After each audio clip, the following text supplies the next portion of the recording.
So next we have our second training session, and I'm really excited to have our next speaker. Glenn is Glenn Parham. He is the CEO and founder of GovBench, and most recently was at the Defense Digital Service, where he was the key agentic AI expert in that space.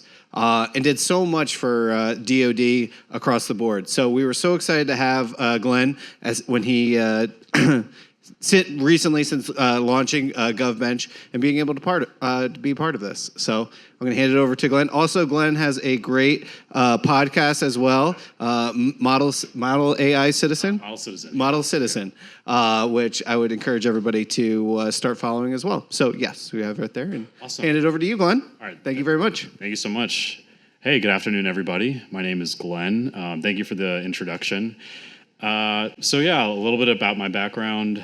Software turned AI engineer. Background was in data science, was kind of a political nerd, so did a political tech startup back in that space. Ended up coming out here to DC once that got acquired, and ended up at the Pentagon, where up until a couple of months ago, I led generative AI for the Chief AI Office. So I was a technical lead for this thing called Task Force Lima, which was the Secretary of Defense's generative AI task force for the US military.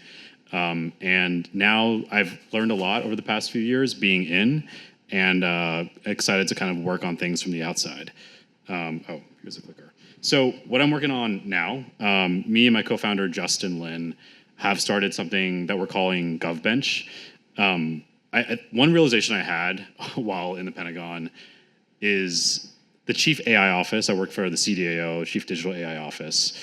They, as government entities, just move too slow for AI. It's just, even like on the outside, AI moves incredibly fast, as we all know. But being government employees and government entities, it's hard to keep up pace. And so as a result, there's kind of a gap in terms of what the chief AI offices are expected of them, what they're delivering, and kind of the reality. So what we're doing with GovBench at a high level, we're moving incredibly fast. We're branding our work as a AI government alignment at a high level. So over just the past few weeks, what we've been working on, we've rolled out something called Joint Staff Bench. That's now the DoD's largest AI benchmark. We've rolled it out to different combatant commands and kind of all over the place. We're actually providing a centralized resource in terms of helping developers figure out where the GPUs exist, where they don't exist across the different impact levels. I'm a developer, so that was my biggest frustration. Advising DoD on strategy of their AI investments. We're actually currently disclosing a serious vulnerability we found in Chinese models for national security context. So we're currently disclosing that to government folks first, and we'll publicly announce that in 2 weeks or so. And we actually just held a hackathon for all cabinet level departments a couple of weeks ago now, where we created benchmarks for things like tariffs, very maybe kind of boring things, but that makes the government what it is. And we've only actually been officially incorporated for the past 48 hours, so we move very, very quickly. And so I think really what we're trying to do at a high level is bring clarity to a lot of the chaos that is AI in government. Obviously, a lot of great conferences and talks about this topic, but it can be really hard for people in government to take action, and our counterparts in these AI labs. So to get into this today, really the status quo is that the government has these unique missions, right? There's that political theory that the government has a monopoly on violence or use of force for law enforcement, things like citizenship. We all know this. Here's an example that this happens every single day. You ask a chatbot, regardless of where the model is coming from, hey, could you help me think through some sort of military exercise in this part of the world? And the models come back and say, hey, as an AI model, I can't do that. And pretty much this exists with every single model family out there. And then on the other side, we just have limited access to chatbots. Now, a lot of these AI labs you may have heard OpenAI and Anthropic are doing these kind of ways to federate their chatbots across the government. We also don't just care about federal, we care about federal, state, and local. We also work with international players. And so really, I wouldn't even say that chatbot adoption is above 5%. across the federal workforce, and it dwindles down even more as you go lower. So our alignment objective, the key metrics that we're trying to maximize against are AI coverage and AI utility. So we want to federate these models and these chatbots as widely as possible, like get as many people and employees access to these chatbots as possible. But we don't want them just using it to like write an email or like rephrase or write a poem. We want it to be deeply ingrained into the actual day-to-day work that they do. These are the kind of objectives. That's how we kind of measure our success. And so what we've come up with is a framework for AI government alignments of these like expectations, these kind of foundational pillars of what we expect of AI and what we expect of the government, like a kind of division of labor here. So on the AI side, we have this expectation that these models stay law compliant continuously. I mean, look at the legal landscape today. There's an executive order, at 9 a.m. and then by noon there is a judgment, or granting some sort of restraining order on that executive order. Like, it's just a really chaotic legal environment, and government employees are expected to continuously legally comply. AI models should reflect that. As I mentioned before, the government has government-exclusive authorities, military, immigration, things like that. These models need to incorporate and grant that authority. These models need to use mission data and context. They need to beat human proficiency on required certifications and exams. If you're a foreign diplomat and you're using these chatbots to, help you in your diplomatic mission, I think it's a fair statement to say that these chatbots should be able to pass like the Foreign Service Officer exam. That's like the bare minimum. We need to be able to have configurable risk tiers. If you are doing, maybe you work at the IRS and are parsing tax code, you're going to have a totally different risk tolerance than someone on the front lines of war, right? And we need to be able to configure that, be able to show the chain of thought and reasoning of the models. And then we need to ensure that the AI is writing these immutable audit logs. These chats need to be treated like government records, just like email, just like any other communication. And so we need to make sure that every single interaction is logged and traced. So I skipped over government because I'm going to go over that later. But really the operating environment, I mentioned earlier, what GovBench is trying to do is bring clarity to this crazy mission space. Really, we have the private sector and we have the government. So at the top layer, we have humans, right? On the private sector side, we have AI labs and the cloud providers.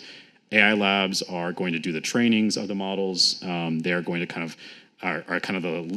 legally protect the other players from any sort of legal action, copyright infringement, lawsuits, things like that.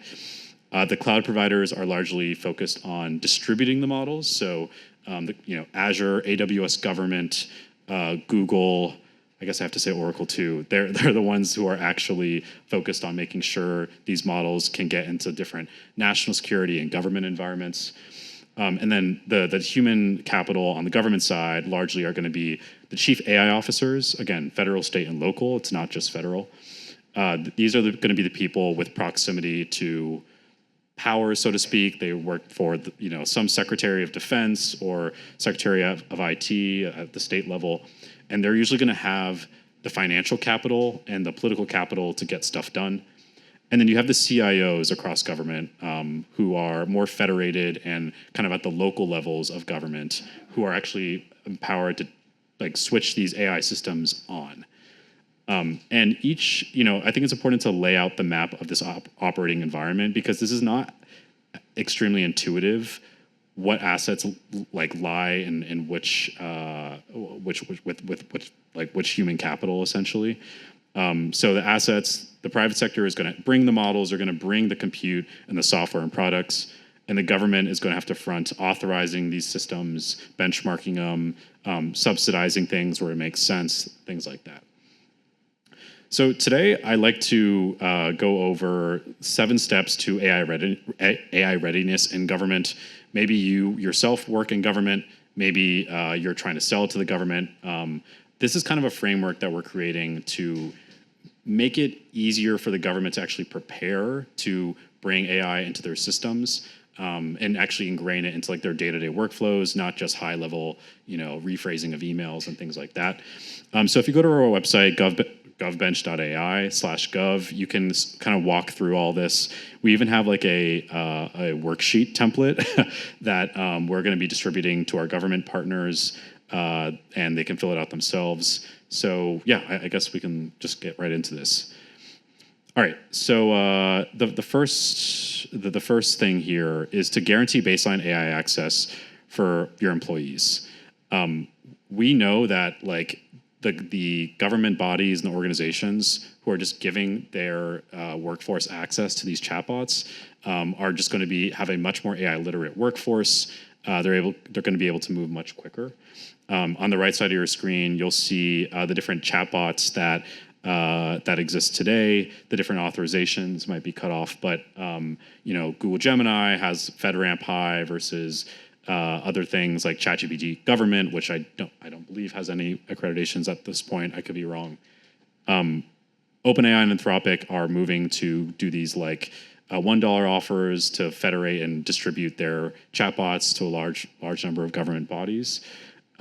A lot of people prefer Google Gemini and Microsoft Copilot because it kind of exists seamlessly in their productivity suite. Different reasons to use these different products, but we've mapped out, and if you go to our website, you can actually view the different authorization status of all of these chatbots. The second thing I would say is we need to subsidize and incentivize critical compute, critical infrastructure. So we want to make sure that your organization, maybe you are doing aerial refueling in Hawaii, for example. You may have some requirement that you need to do all of your compute on-prem, that it cannot leave the island of Hawaii, or maybe you're in like Okinawa, where for military reasons and security reasons, we can't have communications go back and forth to the United States. You need to make sure that you're able to identify what GPUs you have in your purview. Maybe you have on-prem compute, maybe you have things in a cloud environment that you have connections to, but that's incredibly important because when vendors show up and they say, hey, we're gonna do all these AI chatbots and all these things, they need compute. You guys would be surprised. I've literally flown to different parts of the world and I show up and they tell me to do AI and there's no GPUs or there's no way to do AI. And I'm like, it's kind of a waste of my time. I've had to fly with GPUs in my suitcase, which is a fun thing getting through immigration with that. At least in the national security world, the government has access to what's called the DoD's HPC. That's kind of like their high performance computing cluster, which really doesn't have that many GPUs, but it's something. It's somewhere to start. And then we have the cloud environments, which have different authorizations. The matrix is in the lower right side of your screen. It can get very complicated because, as we talk about different security classifications, sometimes OpenAI models are authorized like an IL5 and for top secret, but not secret. You know what I mean? So that's what we're trying to do is document all these things. So it's just easier for people building to immediately know what their constraints are. All right, number 3, the government needs to publish clear and stable AI standards. So these vendors are coming and trying to sell to the government, but they don't know what the government is expecting. And when it comes to getting an authorization, it's really hit or miss, where AOs and CIOs are looking at these AI systems and are like, where's your proof that these models actually work? You need to back it up with actual data, right? So our kind of stab at this is Joint Staff Bench on the right side of your screen. This has now become the DoD's pretty much largest and industry standard benchmark just over the past couple of weeks. And we're rolling it out to more players than the DoD over the next week or so. But this has kind of been the first industry standard benchmark for DoD use cases in the DoD domain across different parts of the joint staff and joint hypothetical scenarios and things like that. So the government needs to go through and define what benchmarks that they want to rely on. Maybe there's a code generation thing. Okay, great. You can rely on a code generation benchmark. It doesn't really matter which one it is, just as long as you have them. And the government needs to go through and figure out like what their risk tolerance is for things. Everyone talks about agents and all these different, exciting things that are coming out these days. On the bottom right side of your screen, you'll see like a matrix of like proposed agent access. So maybe you are comfortable with an agent being exposed, an AI agent being exposed access to some sort of AWS GovCloud bucket where like data lives. Maybe you're totally fine with that. Maybe you're not. Maybe you're like, hey, our red line is no AI agents being exposed to our government environments. Like that's totally up to your discretion. But these vendors, they don't know what they can and cannot do. So you need to spell it out for them. Alrighty, number 4, for a government organization trying to adopt AI, things that they can do today is figure out how to provide high quality mission data and tasks. Again, these vendors, they are not subject matter experts in like aerial refueling. I'll keep going back to that. You have to convey to them what the tasks associated with aerial refueling are. So on the right side of your screen, you'll see a systems library. So you need to convey to vendors like where your data exists. Do you have documents? Do you have, I don't know, intelligence? Like whatever it may be.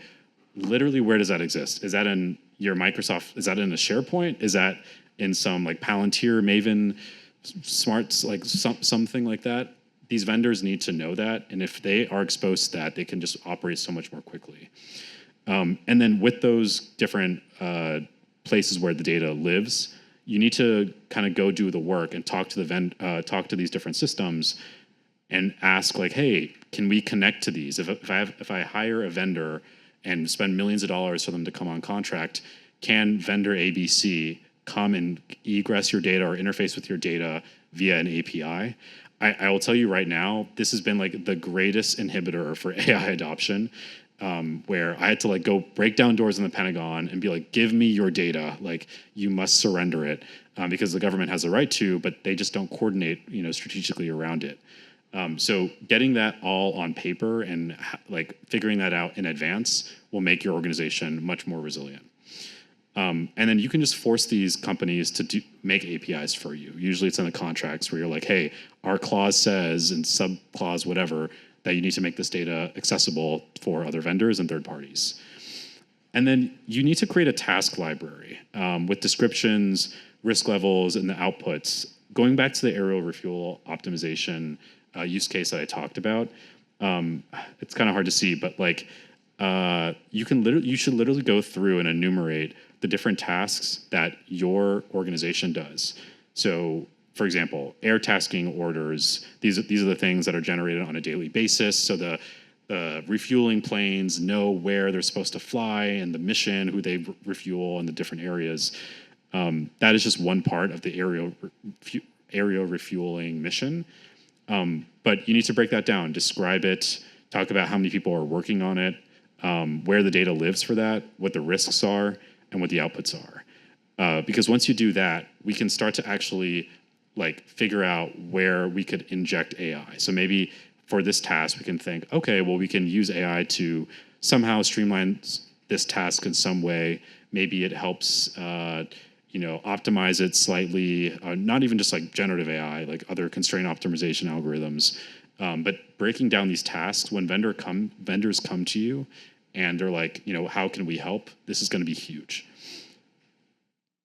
Number 5, providing domain evaluators. This is going to sound kind of weird, but the only way that AI is really going to be integrated into your workforce and these very disparate tasks is you need to have people who are going to be dedicated to actually quality evaluating that the models are performing well. They can provide examples of how they've done it in the past, but specific people need to be designed and authorized to do this stuff. Otherwise, and I've seen this time and time again, there's a huge disconnect between the way people are deploying their AI and then like the way the tasks are actually performed. So you need these subject matter experts who live in your organization. They don't need to know anything about AI, but they need to be empowered to do these things. If anyone watched Severance here?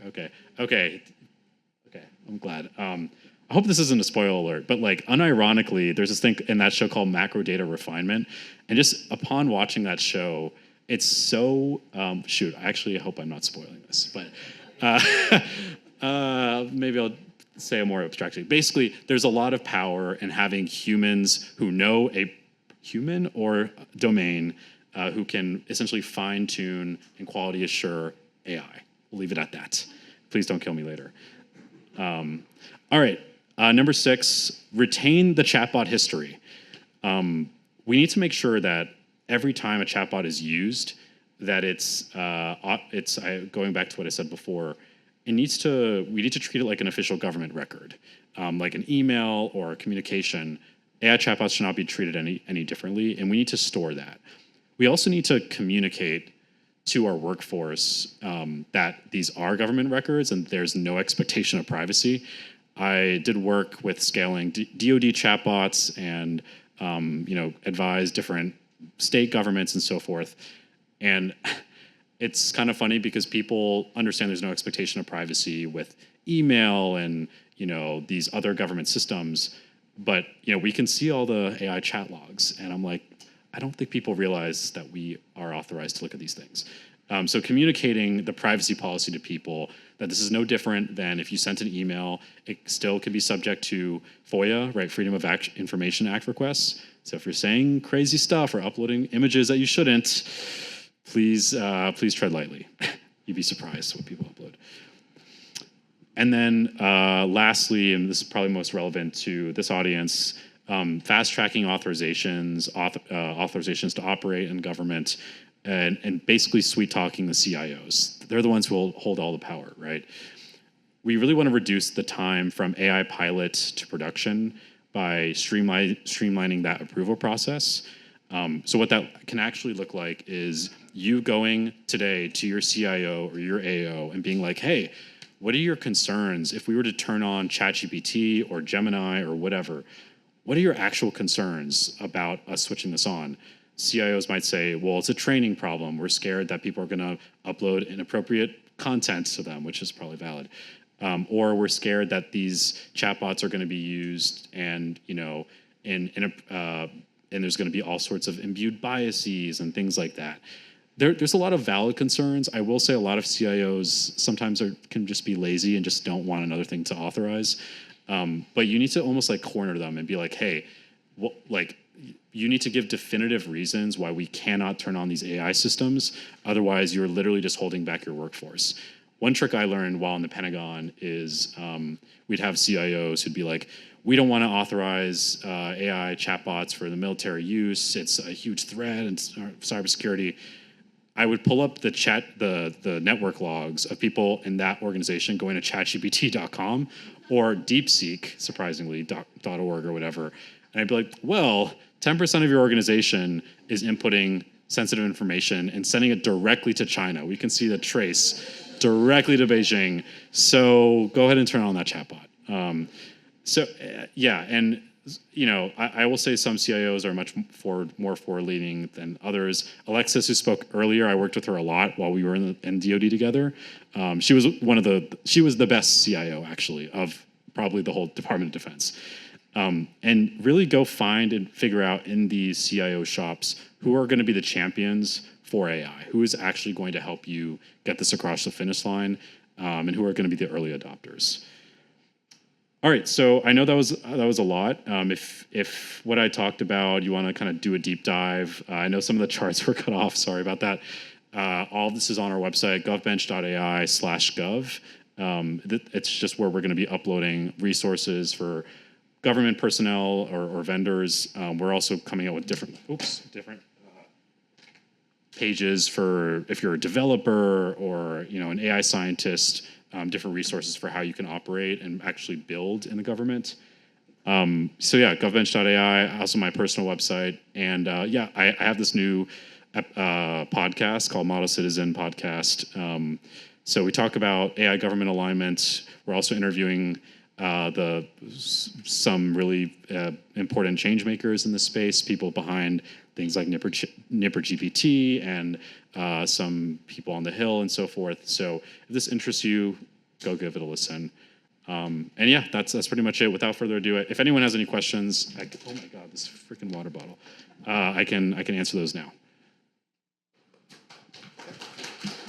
Right over here.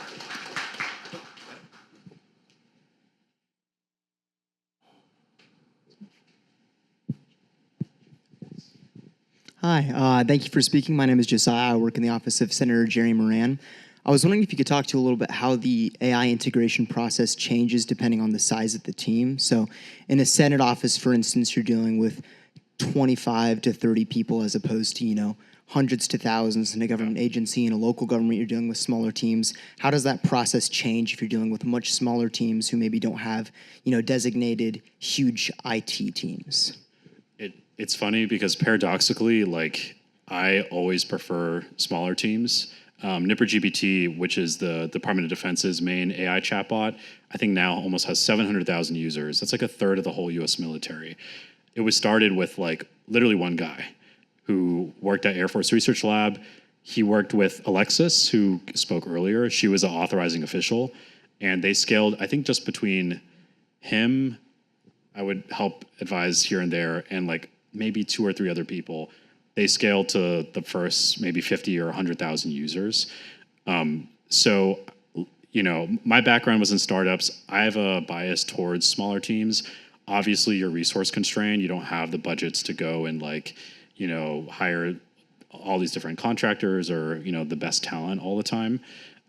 But I've actually found in my previous employer, the chief AI office for the Department of Defense, that office was probably the most resourced chief AI office in the world. I mean, billions of dollars, or I don't know any other chief AI office with that scale. And yet, they've just moved at such a glacial pace. And you juxtapose that with NipperGPT, which had, a couple $100,000, and it's now the biggest AI project in the U.S. military's history. So I think I definitely have a bias towards smaller teams, but it's definitely, you do have to.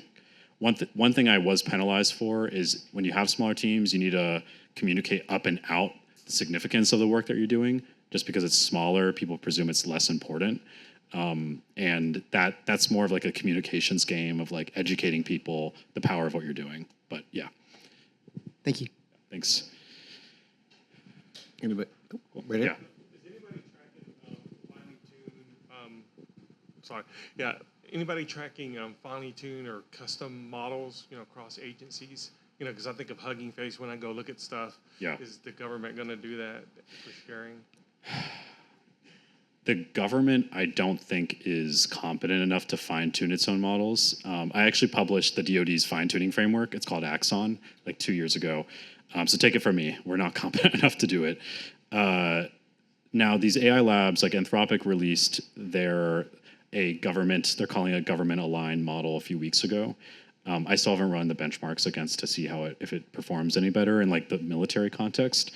But that's actually part of the work that we're doing is when it makes sense for us to fine tune, like actually modifying the model weights and so forth, we will do that. I think the AI labs are doing so in some experimental use cases. Alexis may have touched on it earlier, but they're nervous to do this and remove the guardrails of these models because then you're kind of unleashing a potential storm. So I think what we're working on is figuring out, even if we wanted to fine-tune the models, what should be the fine-tuning data set. And everything is predicated on benchmarks. Like if you don't have benchmarks, you can't do any higher order fine-tuning or things like that. So that's why we're laser focused on benchmarks, because we think everything else will kind of follow. Yeah, thanks for the question. Cool. Yeah, Awesome. Actually, I had a quick question. Yeah. For deployed locations, how do you apply like AI in those situations? You mentioned like flying with GPUs, but how does that work? Deploying like to kind of maybe hostile areas or, the